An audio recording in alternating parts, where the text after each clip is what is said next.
सूरजपुर जिला के जरही कॉलोनी में छात्रा संग दुष्कर्म और हत्या के घटना ले आक्रोशित पंडित रविशंकर महाविद्यालय भैयाथान के छात्र छात्रा मन एबीवीपी के बैनर तले रैली निकालिन और दुष्कर्म के आरोपी बाबा खान ला फांसी के सजा दिए जाए के मांग ले के महाविद्यालय जमड़ी से रैली निकाल के महामहिम राज्यपाल के नाम अनुविभागीय अधिकारी ला ज्ञापन सौंपे गई। ज्ञापन में बताए गए है कि नगर पंचायत जरही में आरोपी बाबा खान और अज्ञात साथी मन द्वारा 17 वर्षीय नाबालिग छात्रा के साथ जबरन घर में घुस के दुष्कर्म कर निर्मम हत्या कर दिए गई, जिन अत्यंत दुर्भाग्यजनक है।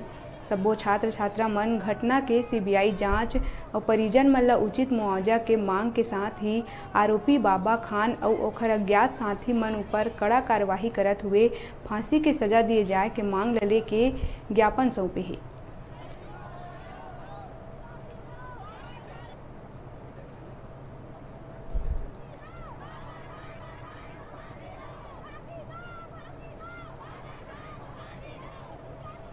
कि सूरजपुर जिला के जरही में एक ऐसा घटना हुआ है जो हम सभी के मन को झंझोर कर रख दिया है।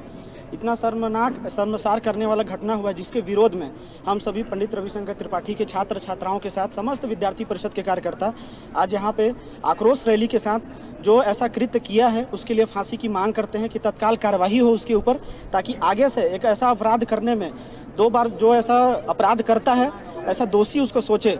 ऐसी कानून व्यवस्था को ठीक करने के लिए हम सरकार से सोए हुए सरकार से आवाज उठाने का थोड़ा प्रयास कर रहे हैं छात्रों के साथ मिलकर के। मांग को लेकर के यहाँ पर आए हुए हम हिमरेशी बहन के लिए, उनके हित के कार्य के लिए, उनका जो दुर्व्यवहार हुआ है उसके लिए आए हैं, सजा दिलाने आए हैं। सूरजपुर के जो न्याय दिलाने आए हैं।